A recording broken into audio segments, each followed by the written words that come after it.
क्या बात है, ये बैल तो बड़े ही ताकतवर नजर आ रहे हैं। महंगे होंगे ना? क्या कीमत दी आपने? हाँ, तुम सही कह रही हो। यह जवान और ताकतवर है। अब पुराने बैल की बात भी उसी व्यापारी से कर लेते हैं। तुम अपनी बकवास बंद करो। जब तक ये मर नहीं जाते हम दोनों साथ रहेंगे।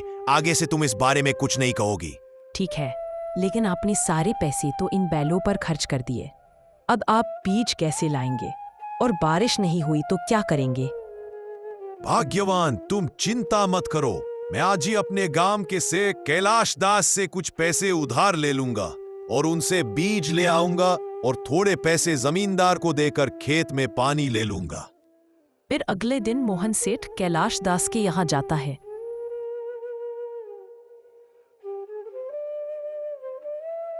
सेठ जी, आप मुझे कुछ पैसे उधार दे दीजिए। मैं इस बार की खेती करके आपके पैसे लौटा दूंगा। मेरे पास जो भी पैसे थे मैंने उनसे 2 नए बैल खरीद लिए। अब मुझे बीज लाने के लिए पैसे चाहिए और पानी के लिए मैं जमींदार को कुछ पैसे दे दूंगा। मोहन, तुम अपनी औकात से बाहर बात कर रहे हो। अगर तुम्हें 1000 चाहिए तो तुम्हें अपने दोनों बैल मेरे पास गिरवी रखने होंगे। लेकिन सेठ जी, मैं खेतों में बीज डालने के बाद आपको मेरे दोनों बैल दे जाऊंगा। ठीक है मोहन, तुम शाम होने तक दोनों बैल यहां खुद दे जाना, वरना मेरे आदमी लेने आ जाएंगे। मोहन मान जाता है, पैसे लेकर बीज और पानी का इंतजाम करता है और बैल गिरवी रख देता है।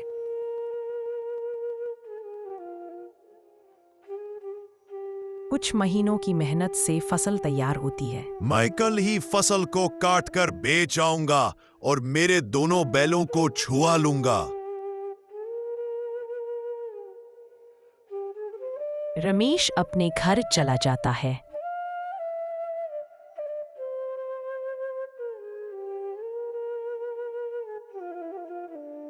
सेठ मोहनदास का आदमी आकर उसे यह बात बताता है।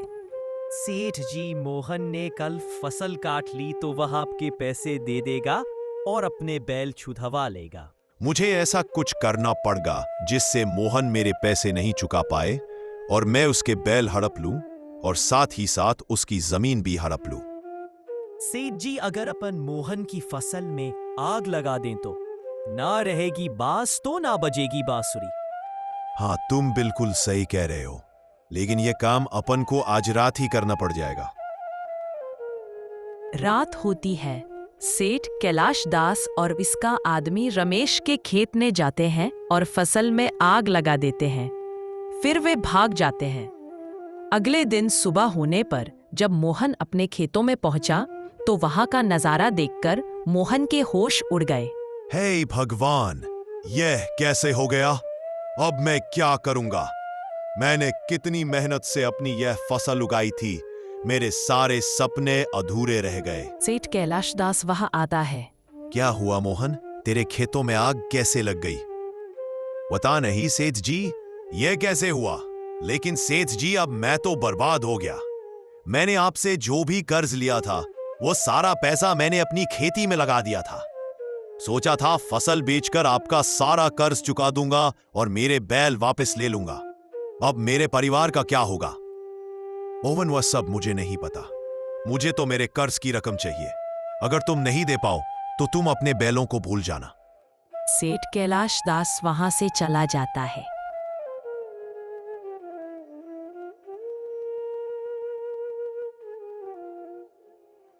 क्या हुआ सेठ जी? देखो, अपनी तरकीब काम कर गई। अपन ने मोहन के दोनों बैल हड़प लिए। हाँ, तुम्हारी तरकीब काम कर गई, लेकिन अब मुझे मोहन की जमीन भी चाहिए, क्योंकि रमेश की जमीन बहुत ही उपजाऊ है। उसका क्या उपाय है?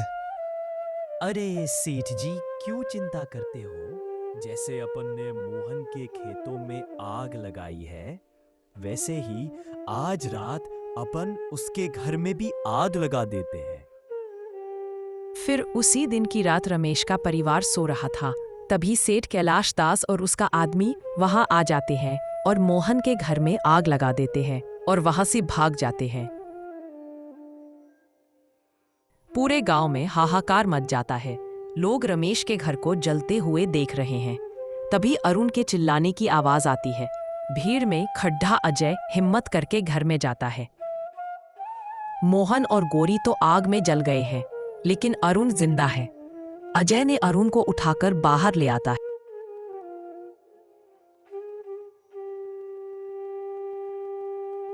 चाचा, मेरी आंखों के सामने मेरे माता पिता जलकर मर गए। मैं जानता हूं बेटा, अगर मैं तुझे शहर लेकर नहीं आता तो शायद सेठ कैलाश दास अपने आदमी के साथ मिलकर तुझे भी मार देता। अपने जीवन में एक बात कभी मत भूलना, सेठ कैलाश दास और उसके आदमी ने मिलकर अपनी चालाकी से पूरे गांव की जमीन हड़प ली और उन दोनों ने ही तेरे परिवार की हत्या की है। अपने अंदर कभी भी बदले की आग को बुझने मत देना। तुझे पढ़ा लिखाकर एक पुलिस वाला बनाऊंगा। विनय की बात सुनकर अरुण रोने लगा और उसी दिन से मन लगाकर पढ़ाई करने लगा। कुछ सालों बाद PRH लिखकर अरुण एक पुलिस वाला बन गया। अब वह पूरे 28 साल का हो चुका था।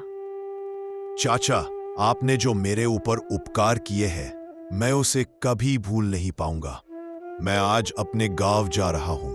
हाँ बेटा अरुण, जाओ अपने गांव और सेठ कैलाश दास को उसके कर्मों की सजा दो। मेरा आशीर्वाद तुम्हारे साथ है। अरुण सीधा सेठ कैलाश दास के यहाँ जाता है और उसे और उसके आदमी को गिरफ्तार करके थाने ले आता है। लाठी के डर से उनसे सारे जुल्म कबूल करवाता है।